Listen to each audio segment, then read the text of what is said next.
हर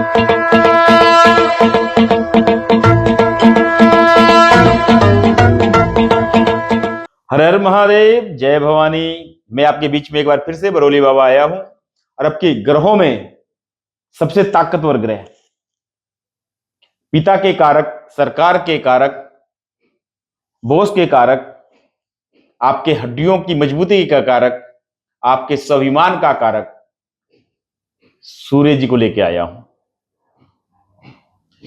सूर्य हमारे जीवन में हमारे स्वाभिमान, हमारे यश और कीर्ति के कारक हैं, हमारे पिताजी के कारक हैं, हमारे बॉस नौकरी में हैं तो बॉस के कारक हैं, अगर व्यापार में हैं तो आपके गुरु के भी कारक कार्य करते हैं सूर्य।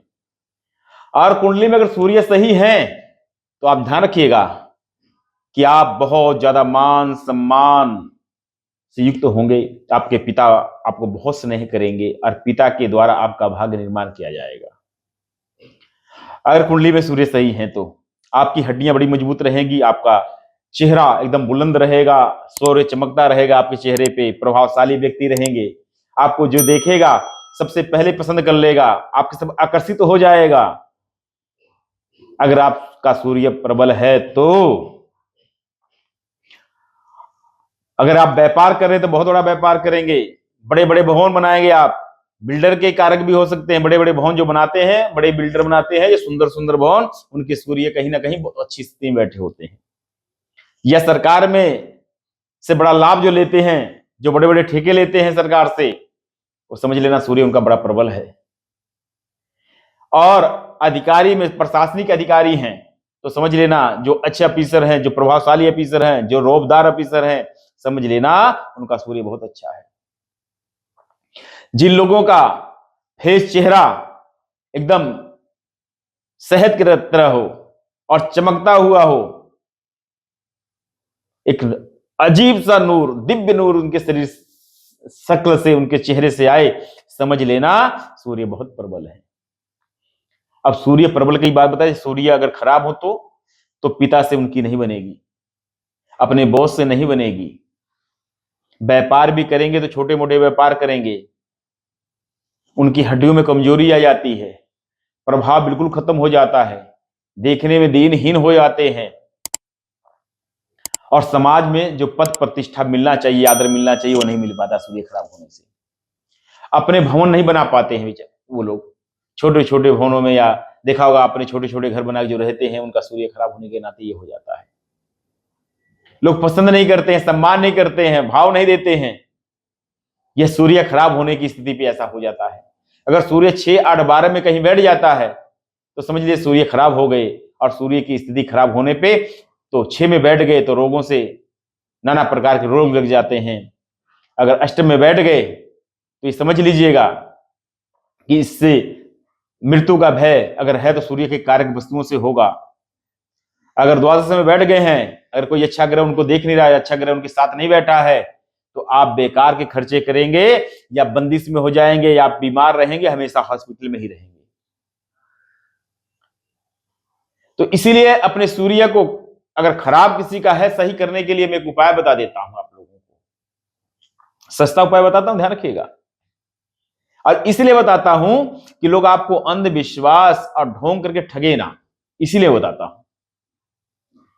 कभी भी किसी प्रकार से तंत्र मंत्र, यंत्र, ज्योतिष, वंश यादि इतिहास के बारे में जानना हो तो आप लोग मेरे इस वीडियो में कमेंट करके बता सकते हैं जिस बारे में जानना चाहते हैं, या हमारे दिए हुए नंबरों से आप संपर्क कर सकते हैं, आपकी बात मेरे तक पहुंचेगी, ये ध्यान रखिएगा। तो सूर्य अगर खराब हो तो सूर्य को सही करने के लिए सबसे सही तरीका बताता हूं। पानी लीजिए, उसमें थोड़ी शहद डालिए और थोड़ी सा उसमें पुष्प हो, जैसे गुलाब की पंखड़ियां हो, सबसे अच्छा है। या देखिए, अगर आप गांव से होंगे, यूपी बिहार से होंगे, धार आता, धार, वो डालिए और 1 लोटा पानी लीजिए, तांबे के लोटे में लीजिए और खड़ा होकर अर्घ दीजिए, ओम श्री सूर्य देवताभ्ये नमः। ये सबसे अच्छा है। और सबसे अच्छा उपाय और बताता हूं बिना पैसे का, कि सुबह उठिए, अपने पिताजी का चरण स्पर्श करिए, उनसे प्रणाम करिए कि पिताजी आपके चरणों में मैं नमन करता हूं। पिता के चरणों के स्पर्श करने से सूर्य सही होते हैं और माता के चरणों के स्पर्श करने से चंद्रमा सही होते हैं। बुआ के चरणों को स्पर्श करने से भी चंद्रमा सही होते हैं। तो इसीलिए आपके घरों में ही ये रिश्ते हैं जो ग्रहों को ठीक किया जा सकता है, कहीं और जाने की आवश्यकता नहीं है, वही कर सकते हैं आप। तो सूर्य के लिए मैंने यह उपाय बता दिया है। और सूर्य किसी खराब हो, बहुत ज्यादा खराब हो, 6 8 12 में ना हो, खराब हो तो माणिक भी पहन सकते हैं, माणिक भी ठीक रहता है उसके लिए। पर हाँ, ये तो रत्नों के बारे में बताऊंगा। रत्नों को अगर आप धारण करना चाहते हैं, पहले संपर्क करके अपनी कुंडलियों को जांच करा लें कि क्या वो 6 8 12 में तो नहीं ग्रह बैठे हैं, या कहीं दूषित ग्रह तो नहीं है, या नीच ग्रह तो नहीं है।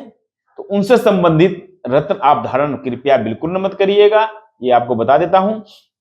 या कोई यंत्र मंत्र लेना हो तो भी अपनी कुंडलियों की जांच करा के ही आप लोग उसको ले, क्योंकि यह चीज कभी कभी नुकसान, फायदा करते करते नुकसान कर जाती है।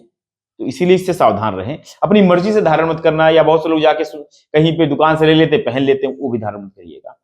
तो सूर्य के रत्न जो है माणिक्य आप धारण कर सकते हैं। अगर उनके अंश कमजोर हैं तो, कम अंश के हैं तो उनको प्रबल बनाने के लिए सबसे अच्छा रहेगा आप सूर्य की रत्न माणिक धारण करें आप। और मंत्र भी मैंने बता दिया।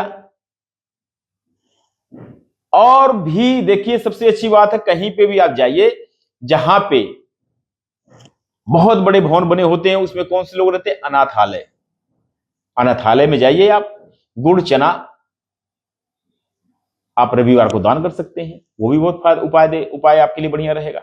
तो आपको जो करना है, महंगे उपाय करना है, सस्ते उपाय करना है, कुछ रत्न धारण करने, आपके ऊपर है, आप क्या करना चाहते हैं। मैंने आपको सभी उपाय बता दिए हैं। और अधिक जानकारी के लिए आप हमसे संपर्क भी कर सकते हैं। हर हर महादेव, जय भवानी।